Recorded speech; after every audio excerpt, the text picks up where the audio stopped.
Django से Django को पढ़ने से पहले कुछ प्री रिक्विजिट है, और हम जैंगो क्यों पढ़ेंगे इसके ऊपर कुछ क्वेश्चंस है। तो मैं एक नोटपैड खोलता हूँ। ठीक है, नोटपैड खोलते हैं इसको। मैं सब गिटहब पे कोड डालूंगा। ठीक है, तो आप लोगों को मेरा गिटहब का लिंक मिल जाएगा, और यूट्यूब पे ही वीडियोस भी मिलेंगे।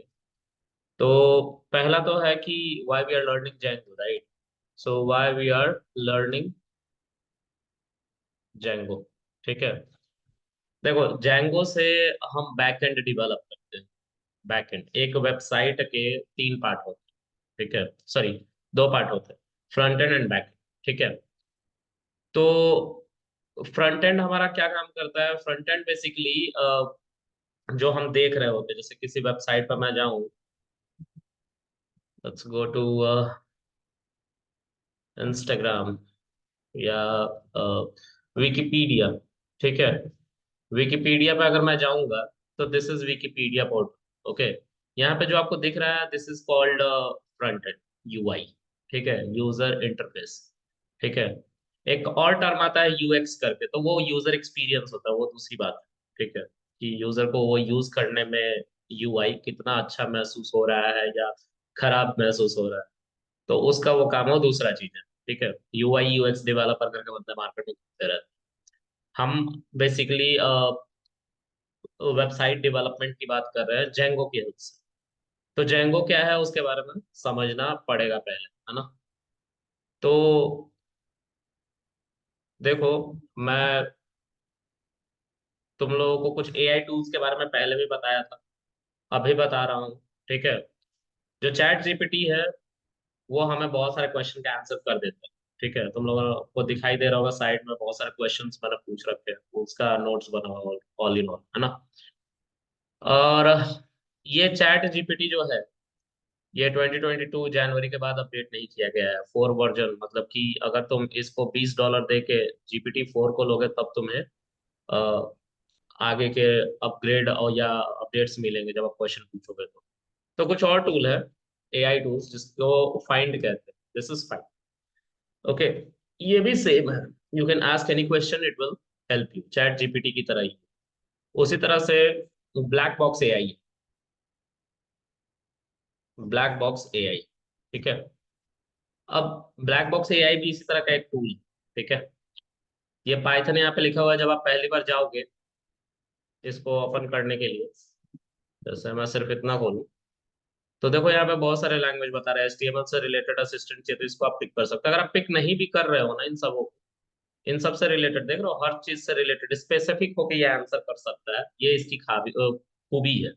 तो हम पाइथन से रिलेटेड बंदे तो पाइथन को पिक करके हम पाइथन से रिलेटेड कोई भी क्वेश्चन पूछे, क्योंकि हम ऑफ कोर्स पाइथन के डेवलपर हैं, तो पाइथन से रिलेटेड सटीक आंसर मिलता है।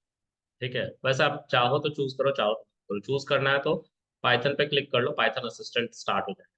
ठीक है, और अगर आप नहीं करना चाहते थे ये, तो आप बैक चले जाओ। ऐसे ओपन में क्वेश्चन पूछोगे तो ये सबसे रिलेटेड एक आंसर। ठीक है, तो ये कुछ टूल हैं जो आपको हेल्प करें। ठीक है, और भी बहुत सारे एआई टूल होंगे, लेकिन सबसे अच्छा मुझे जीपीटी ही लगा, क्योंकि इट हैज यूज डेटा। ठीक है, जिस पे क्वेश्चन पूछा गया तो ये अच्छे से ट्रेन किया। ठीक है, ओके, तो मैं फिर से आता हूँ वेबसाइट पे। ठीक है, हम एक नोट डाले थे परसों कि पाइथन फुल स्टैक डेवलपमेंट में सिखाओ। फुल स्टैक डेवलपमेंट सिर्फ पाइथन से पॉसिबल नहीं है, या जैंगो से पॉसिबल नहीं है, क्योंकि जैंगो इंटरनली कुछ और कंपोनेंट्स यूज करता है, कुछ और टूल्स यूज करता है। उसमें क्या क्या आता है तो देखते हैं। HTML आएगा हमारा, CSS आएगा, जावास्क्रिप्ट आएगा। बहुत बेसिक है, ये सबको पता है कि HTML CSS जावास्क्रिप्ट करता क्या है। ठीक है, HTML तुम्हारा कोई वेबसाइट में जो कंपोनेंट्स तुम देख रहे हो, जैसे एक ये देख रहे हो विकिपीडिया, बड़े में लिखा हुआ है, फिर ये छोटे में लिखा हुआ है, तो ये सब HTML के करामात। ठीक है, CSS क्या करता है? CSS स्टाइल का काम करता है। जैसे ये सर्कुलर फॉर्म में आया है ना, तो this is a kind of CSS। ये सब तुम्हें अच्छे से दिख रहा है। ठीक है, एक ब्लॉक ऑफ कोड की तरह नहीं दिख रहा है, बिल्कुल अच्छे तरीके से इंटरेक्टिव वे में दिख रहा है। जैसे यहाँ पे कलर आ गया, तो ये सब CSS का काम। ठीक है, ये जो हमारा टेक्स्ट है कलर में, ये टेक्स्ट हमारा कलर में, तो CSS का काम है। ये HTML से भी करा जा सकता है, लेकिन CSS से लोग करना प्रेफर करते हैं। ओके, उसके अलावा जावा स्क्रिप्ट। जावा स्क्रिप्ट स्टाइलिंग, एक स्टाइल करके टैग ओपन होता है जावा स्क्रिप्ट के लिए, ठीक है। उससे हम डायनेमिक ही कर रहे होते हैं, लेकिन थोड़ा अलग तरीके से। जावा स्क्रिप्ट हम पूरी तरीके से यहाँ पे नहीं यूज कर रहे हैं। जावा स्क्रिप्ट के अलग डेवलपर होता है जो जावा फुल स्टैक भी होता है। जावा से बैकएंड भी लिखा जाता है, जावा से फ्रंट एंड भी लिखा जाता है, ठीक है। तो हम उसमें नहीं जा रहे, हम एक बता रहे हैं, इसकी बहुत बेसिक नॉलेज आप लोगों को चाहिए, तो जो मैं पढ़ाऊंगा आप लोगों को। तो मैं भले ही HTML CSS जावा स्क्रिप्ट नहीं पढ़ाया हूँ, लेकिन इतना माइनर सा चेंजेस है इसमें, मतलब इसके बारे में जानना है जो आप लोग को इजीली समझ में आ जाएगा, इसलिए इसकी क्लास में नहीं स्टार्ट कर, मैंने सीधा जैंगो स्टार्ट किया, क्योंकि ये बहुत बेसिक है। क्योंकि मैं ऑलरेडी काम कर रहा हूँ, तो मुझे भी जरूरत पड़ती है। लेकिन ये इतना बेसिक है, HTML टैग्स के बारे में जानना है, जिससे H टैग क्या होता है, H1 H2 H3 H4 H5, ये टैग्स क्या होता है, तो ये सब HTML में आता है, ठीक है। टेबल के अगर हमें क्रिएट करना है तो उसके लिए क्या टैग यूज होगा HTML में, ठीक है। तो HTML के बारे में हम जानते हैं ज्यादातर, ठीक है। तो ज्यादा इतना बड़ा रॉकेट रॉकेट साइंसेस में नहीं है। जैंगो की हम बात करें तो जैंगो, ये जो तुम लोग देख रहे हो ये तीनों चीजें, ये प्री रिक्विजिट में है, प्री रिक्विजिट, ठीक है। ये जरूरी है, ठीक है। थोड़ा बहुत इसकी नॉलेज लेनी जरूरी है आपको। थोड़ा बहुत इसके बारे में गूगल करना मिल जाएगा, और नहीं करोगे तो मैं तो पढ़ाऊंगा ही उसमें। उसके अलावा आपको पाइथन आना चाहिए, ठीक है। पाइथन बहुत जरूरी, ठीक है। अगर आपको पाइथन नहीं आता है तो आप जेंगो नहीं कर सकते, ठीक है। जेंगो क्या है? अब what is Django, let's talk about it. Django, see, जब हम किसी वेबसाइट को बनाते हैं तो दो तरीके से बना सकते हैं। या एक एक दूसरा एग्जांपल लेते हैं। अगर मुझे लेट्स से कॉफी बनानी है, तो कॉफी दो तरीके से बना सकते हैं। एक, मैं स्टार्ट से सब कुछ करूं, घर पे आऊं, गैस बर्नर ऑन करूं, दूध लेके आऊं, चीनी लेके आऊं, कॉफी बिन्स लेके आऊं, उसको स्मैश करूं, ठीक है। और फिर उसके बाद उसको बर्नर पे पतीला रख के दूध डाल के पानी डाल के और उसमें कॉफी डाल के ऐसे मैं कॉफी अपना बना, ठीक है। ये एक बहुत स्क्रैच से काम हो गया, ठीक है। दूसरा क्या है? दूसरा है कि अगर मेरे पास कॉफी मशीन हो, तो उसमें मुझे क्या करना पड़ता? कॉफी पाउडर डाला, दूध का सप्लाई दिया, कप नीचे रखा, वो सब खुद ही प्रिपेयर करके दे रहा है। तो जो जैंगो है, वो जब हमें मान लो कि अब हमें कॉफी नहीं वेबसाइट बनी, तो जैंगो क्या करता है? जैंगो शुरू से नहीं बना के, तुम जैसे कॉफी मशीन थी हमारी, सिर्फ अपने चीजों को डालते जाओ, वो पहले से बना के दे देगा, मतलब बना के और रेडीमेड दे देगा। उसमें सब कुछ शुरू से नहीं लिखना, स्क्रैच से नहीं लिखना, उसमें पहले से सेट ऑफ रूल्स रखे हुए हैं कि कैसे बनना है। मतलब जो कॉफी मशीन था, उसको पता है कि कॉफी कैसे बनना है, ठीक है। उसमें सब सेट ऑफ रूल्स कोड किया हुआ है पहले से। तुम्हें क्या देना था? सिर्फ पाउडर देना था, कॉफी पाउडर, और तुम्हें दूध का सप्लाई देना था उसमें, that's it। इतना ही देना था, ठीक है। हम जैंगो पढ़ रहे हैं वेबसाइट बनाने के लिए, तो जैंगो में भी वेबसाइट कैसे काम करेगा, ठीक है। क्या क्या सिक्योरिटी हमें डालनी चाहिए, वेबसाइट बनेगी तो बाद में सिक्योरिटी का भी तो ध्यान रखना पड़ेगा कि कोई उसको ब्रीच ना कर, सिक्योरिटी ब्रीच, कोई SQL इंजेक्शन हैकिंग के थ्रू उसको हैक ना कर, अनऑथराइज्ड एक्सेस ना गेन कर। तो इसके लिए जैंगो में भी ऐसे ही predefined rule regulation set किए हुए। तो जैंगो की मदद से अगर तुम वेबसाइट बना रहे हो, ठीक है, तो वो तुम्हें दो चीजें दे रहा है। एक, तुम्हें स्क्रैच से कुछ भी नहीं कर, ज्यादातर चीजें पहले से दी गई, तुम्हें सिर्फ अपना कोड लिखना है, लॉजिक कोड, जिससे तुम्हारा वेबसाइट काम करे, ठीक है। दूसरा, ये तुम्हें सिक्योरिटी प्रोवाइड, कि तुम कल को वेबसाइट बना के होस्ट करो तो कोई इसको हैक ना करे, या अच्छे से काम करे, फास्ट डेवलपमेंट। अब तुम ही सोचो ना, अगर हम वेबसाइट शुरू से बनाए, हर चीज लिख रहे हैं हम, हर तरह का कोड हम ही लिख रहे हैं, ठीक है, तो उसमें बहुत टाइम लगेगा, हो सकता है बहुत बग भी आए, ठीक है। तो ऐसे प्रॉब्लम को दूर करने के लिए हमें एक फ्रेमवर्क दिया गया, एक नया टर्म आया है, फ्रेमवर्क। फ्रेमवर्क दिया गया, फ्रेमवर्क मतलब एक set of rule and regulation, ठीक है। चैट GPT पे चलो, और अगर तुम इससे पूछोगे व्हाट इज फ्रेमवर्क, ठीक है, तो ये एक तुम्हें बड़ा सा आंसर देगा, ठीक है, लेकिन उसमें तुम्हें एक ही चीज निकल के आएगा, ठीक है, एक pre defined set of rule regulation होना चाहिए, ठीक है, किसी भी वेबसाइट को बनाने के लिए उसको फ्रेमवर्क कहते हैं, ठीक है। तो यहाँ पे तो कुछ बड़ा ही दे दिया, set of tools, library, or conventions and best practice that provide a structured approach to build software application। ये तुम्हें लाइब्रेरीज भी देता है, मतलब जो रिक्वायर्ड लाइब्रेरीज है पहले से जो तुम्हें चाहिए वेबसाइट बनाने, सब कुछ लेके आता है अपने से। एक इंडिपेंडेंट प्लेटफॉर्म है जहां पर तुम अपने जाके डेवलपमेंट करते हो, वेबसाइट को अप करते हो। अप करना का मतलब की होस्ट। तो इसमें सारी लाइब्रेरीज होती हैं, हर तरह का सिक्योरिटी फंडामेंटल्स डाला गया होता है, ठीक है, जिससे इसको ब्रीच ना किया जा सके, इससे जो एप्लीकेशन बना, और फास्ट डेवलपमेंट होता है, ये सबसे ज्यादा इंपॉर्टेंट। अगर मुझे कोई वेबसाइट बनानी है एक सप्ताह में, तो मैं फ्रेमवर्क की मदद से ही बनाऊँ, ठीक है। लेकिन कोई कंपनी कह दे, लेट से गूगल एक बहुत बड़ी कंपनी, वो कह दे कि भाई मैं किसी का फ्रेमवर्क नहीं यूज करना चाहता, मैं चाहता हूँ कि हमारे पास बहुत डेवलपर है, बहुत सारे रिसोर्स है, तो इसको स्क्रैच से बनाओ। तुम्हें जो कुछ भी चाहिए तुम खुद ही उसकी कोडिंग करो, हमें किसी पे डिपेंड नहीं, ठीक है।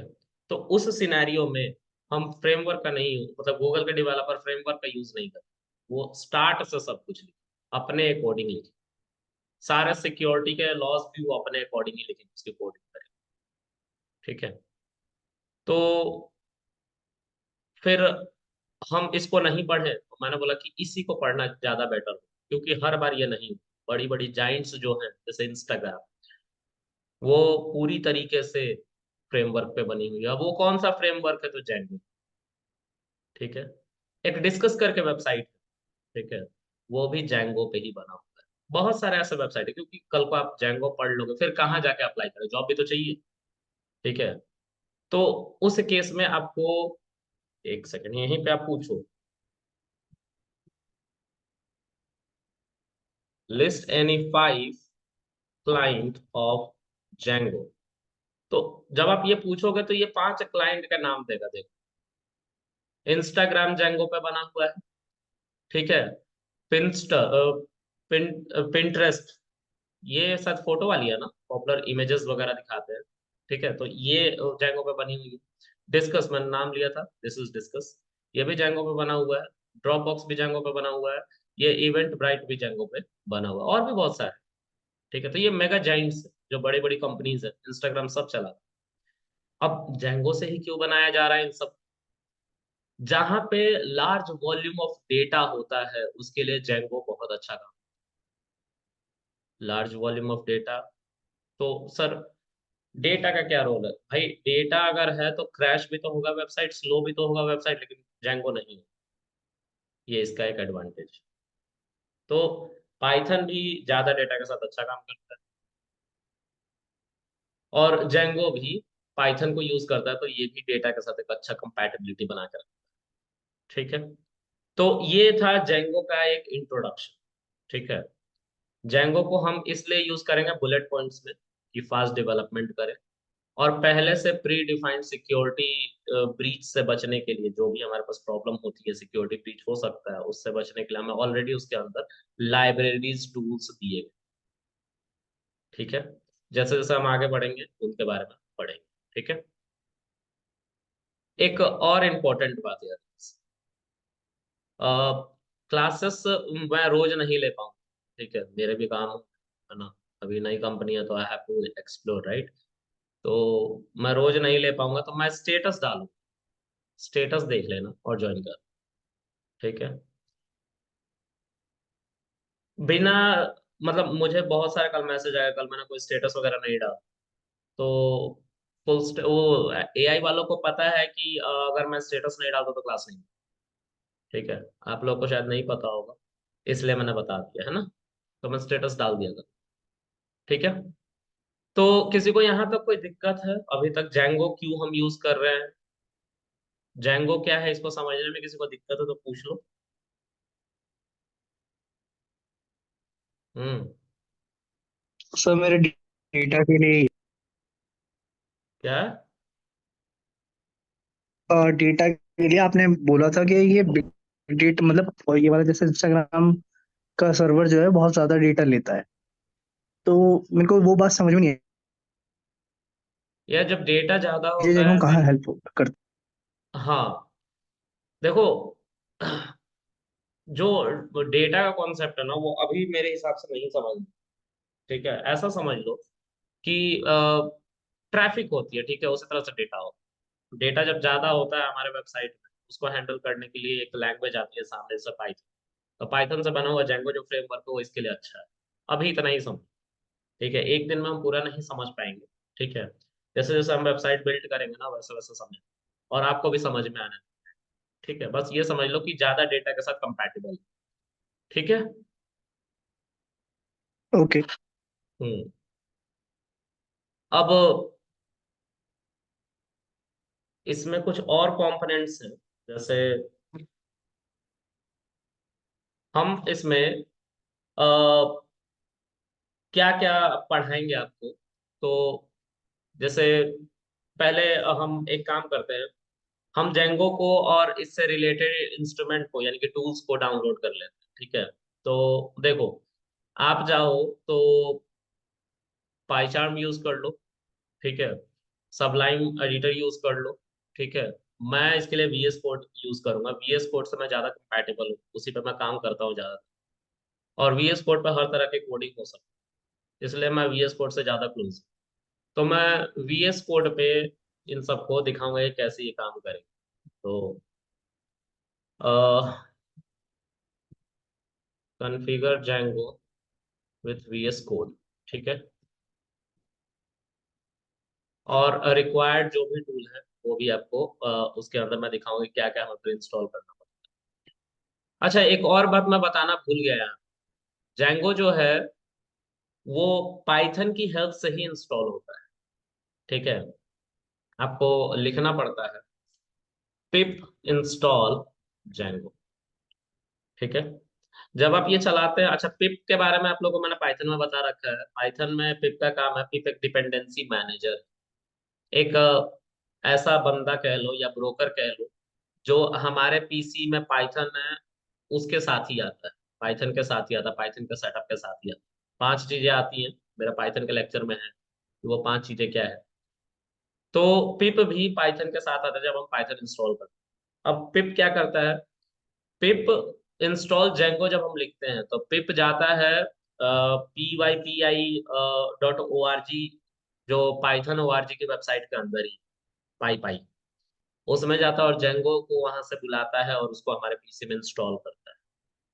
ठीक है, तो जो हमारा जेंगो है वो पाइथन के साथ नहीं आता है, थर्ड पार्टी लाइब्रेरी है, तो आपको पिप इंस्टॉल जेंगो करना पड़ता है, ये इंस्टॉल हो जाता है।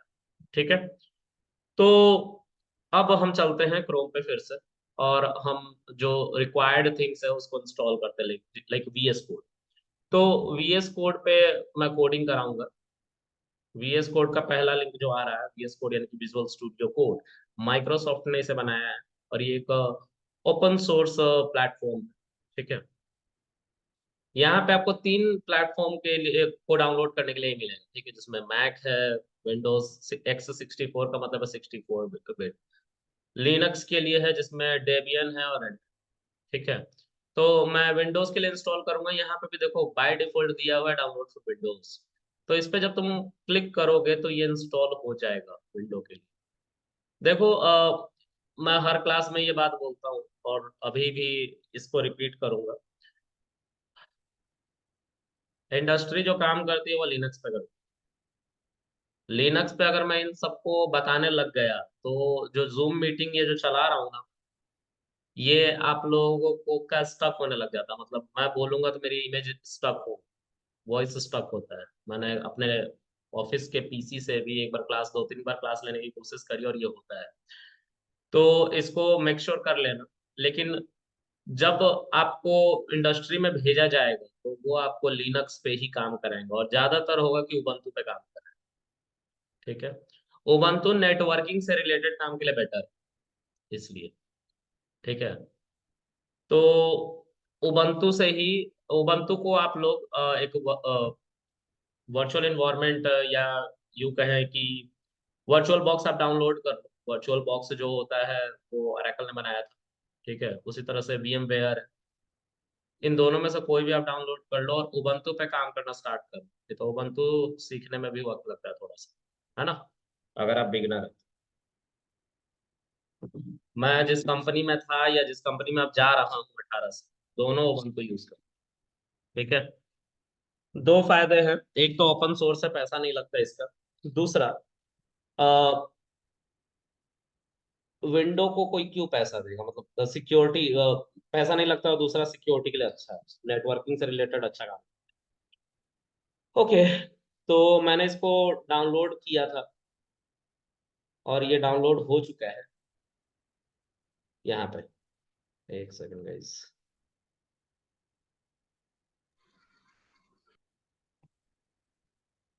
हाँ, तो ये डाउनलोड में हमारा चला जाता है, ठीक है।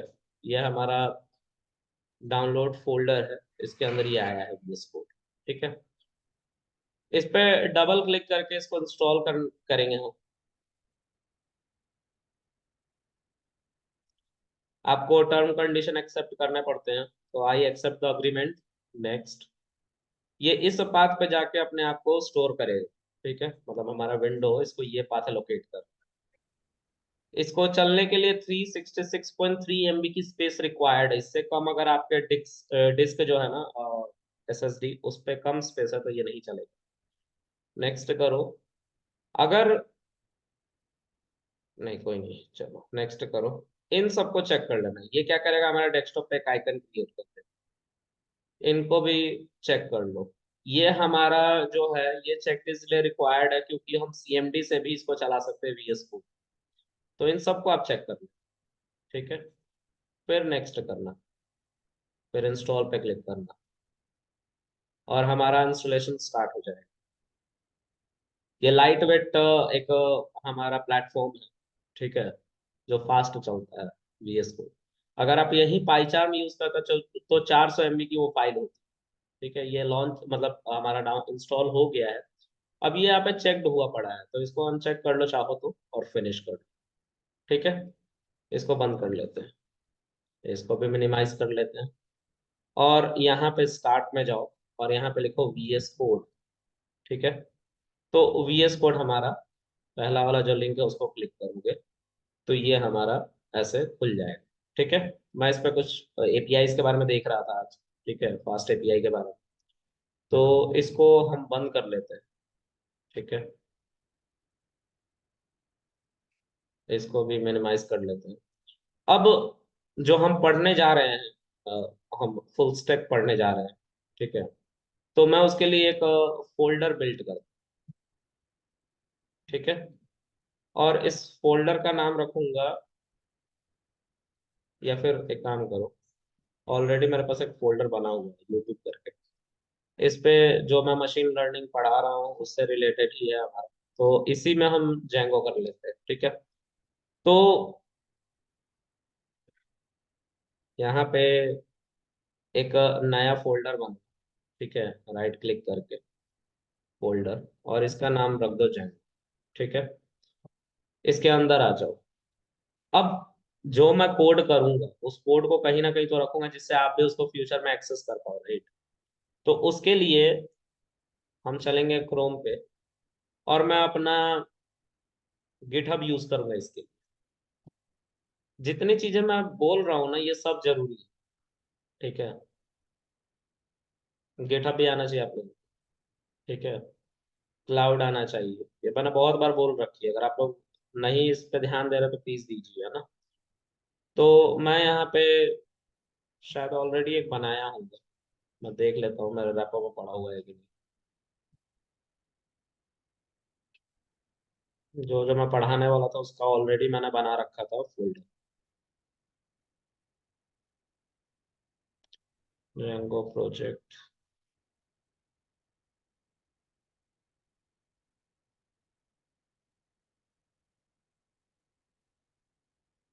नहीं बना रखा। चलो तो यहाँ से बिल्ड कर लेते हैं। यहाँ से मैं एक रेपो बना रहा हूँ, जैंगो यूट्यूब करके, ठीक है। और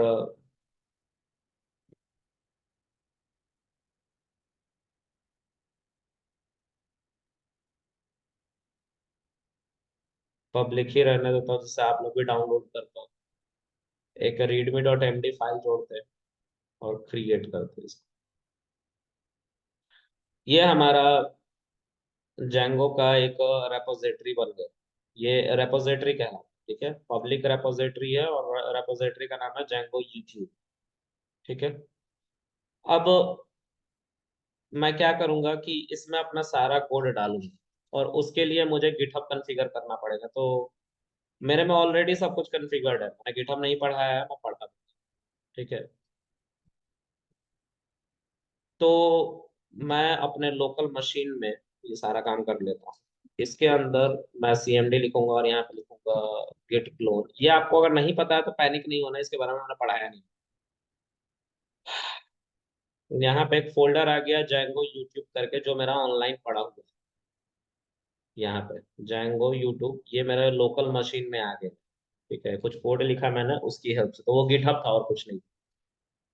अब यहाँ पे हम अभी जैंगो के अंदर थे, ये जैंगो है और जैंगो के अंदर आया जैंगो यूट्यूब। अब मैं जैंगो यूट्यूब के अंदर जाना चाहता हूँ इस जैंगो के फोल्डर के बाद। तो मैं यहाँ से cd करके जैंगो यूट्यूब करूंगा तो इसके अंदर आ जाऊंगा। इसके अंदर मैं जानना चाहता हूँ कि कितने फाइल है, तो dir लिखूँ। तो इसके अंदर मेरे readme.md फाइल है और कुछ नहीं है, ठीक है। मैं वापस आ जाता हूँ यहाँ पे, और यहाँ पे dir करूंगा तो यहाँ पे जैंगो यूट्यूब, ठीक है। चलो फिर से अंदर चलते हैं यूट्यूब के अंदर। अब मैं चाहता हूँ कि इस जैंगो यूट्यूब नाम का जो फोल्डर बना है इसके अंदर ही वीएस कोड को स्टार्ट करूँ, ठीक है। तो इसके अंदर वीएस कोड को स्टार्ट करने के लिए मुझे वीएस कोड का कमांड लिखना पड़ेगा, जो है कोड स्पेस डॉट, ठीक है। जो क्या है, कोड स्पेस डॉट। तो कोड स्पेस डॉट लिखोगे तो ये हमारा ऐसे हो जाएगा, खुल जाएगा। यहाँ पे देखो जैंगो यूट्यूब करके खुला है हमारा फोल्डर, और उसके अंदर readme.md फाइल थी, और इसके अंदर मैंने लिखा था जैंगो रिलेटेड कोड, वहां पे लिखा था। और मैंने readme.md फाइल वाला चेकबॉक्स पे चेक भी किया, ठीक है। अब इसको बंद कर लेते हैं। इसके अंदर देखो मैं तुम लोगों को एक कॉन्सेप्ट बता रहा हूँ वर्चुअल इन्वायरमेंट का, वो क्या होता है उसको हम समझेंगे, ठीक है। तो एक मिनट सब रुकना थोड़ा सा। तो देखो क्या होता है, अगर मैं कोई भी सॉफ्टवेयर इंस्टॉल करूंगा यहाँ, तो यहाँ पे मुझे लिखना पड़ेगा पिप इंस्टॉल, ठीक है। जेंगो अगर मैं लिखूंगा तो ये पिप इंस्टॉल जेंगो अगर मैं लिखता हूँ टर्मिनल पे, टर्मिनल यानी कि सीएमडी, तो जो जेंगो इंस्टॉल होगा वो मेरे पूरे पीसी के लिए इंस्टॉल होगा। ये क्या है, ये जब मैं पढ़ रहा था तो मुझे कुछ दिक्कत आई थी, तो मैं उसी से रिलेट करके पढ़ाता हूँ इसको, कि मुझे क्या दिक्कत आई थी। मैं ट्राई करूंगा कि आपको ना आए। मान लो कि ये एक घर है, ये एक घर है, इस घर का नाम है अ, कृष्णा पीसी, ठीक है। इस घर का नाम है कृष्णा पीसी। इसके अंदर यहाँ पे पाइथन है, और पाइथन के अंदर होता है पिप, जो मेरे पूरे मशीन में पड़ा हुआ है। मतलब इस घर में जितने लोग रहेंगे वो इसके बारे में जानते रहेंगे, ठीक है। लेकिन मैं चाहता हूं कि कल को मैं इस पिप को बोलूं पिप जाओ और जेंगो को इंस्टॉल करके ले आओ, तो पता है इससे क्या होगा, इससे ये भी यहीं पे आ जाएगा, यहाँ पे जेंगो लिखा होगा, ये भी पूरे पीसी में रहेगा, ठीक है। तो बेकार का मेरा पीसी लोड होगा, मतलब ज्यादा मेमोरी कंज्यूम होगा, जिसका यूज मान लो आज मुझे जेंगो की जरूरत है, तुम्हें पढ़ाना है जेंगो, मैंने पढ़ा दिया। अब मुझे एक सप्ताह या एक महीने बाद जेंगो की जरूरत नहीं है तो मैं उसको अनइंस्टॉल कर दूं। ठीक है, लेकिन अगर नहीं करा तो वो जेंगो मेरे पीसी में हमेशा रहेगा, भले ही यूज नहीं कर। ठीक है, तो उससे मेरा पीसी क्या होगा, ज्यादा हैवी होगा, मेरा जो स्टोरेज होगा वो कंज्यूम। ठीक है, और एक और इसका एडवांटेज है, मतलब एक एक और प्रॉब्लम है। प्रॉब्लम ये है कि कल को मैं ये प्रोजेक्ट आपको दूंगा तो आपके प्रोजेक्ट, मतलब आपके मशीन में ये प्रोजेक्ट चलेगा ही। क्यों नहीं चलेगा?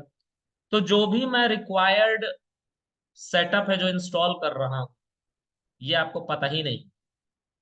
ठीक है, कि क्यों, कौन सी दिक्कत आ रही है, क्यों नहीं चल रहा है प्रोजेक्ट। कृष्णा के पीसी में तो चल रहा था, मेरे पीसी में नहीं चल रहा है। तो इसके लिए दो चीजें बनाई गई। पहला मैं बताता हूँ, दूसरा अभी नहीं बता। बोला गया कि एक काम करो, एक छोटा सा कमरा इसी घर में बना दो कृष्णा पीसी के अंदर।